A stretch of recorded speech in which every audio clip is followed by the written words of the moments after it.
Alrighty, now this example here, I'm going to be using zero pairs as well, but instead of like the first one where I have an addition, I'm going to have a subtraction.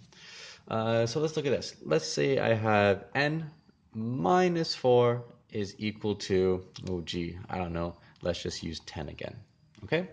I could draw it all out in a balance if I wanted to, but I think that makes sense to most of us. We got the hang of that model with the balance. So what I'm going to do, I'm just going to show you algebraically. For this one, in order to get n all by itself, I have to balance out this negative 4. I have to get rid of this negative 4. In order to get rid of this negative 4, I need to find the zero pair with negative 4. The zero pair of negative 4 is negative 4 and positive 4. And if you recall, this goes all the way back to our absolute values, our distance from 0. If I have a distance to the right by 4, I have a distance to the left by 4. They're the same distances, but they're opposite directions. And that's what exactly this here is.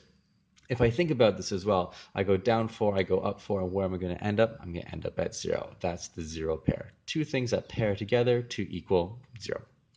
Now remember, if I add 4 to the left side, in order to keep this balanced, I have to add 4 to the right side. And what am I going to have? I'm going to have n plus 4 minus 4 plus 4. Now, I could write n plus 0, but I don't really need to write 0 because n plus nothing is just n. And 4 plus 14 4 plus 4 equals 14. Now, you might be thinking, that seems rather easy. Well, it is. But another step we could do is let's double check to see if this is actually correct. In order to double check, I can get my answer here and substitute it into my original equation. So my original equation was n minus 4 equals 10, but as we just found out, we think that n equals 14.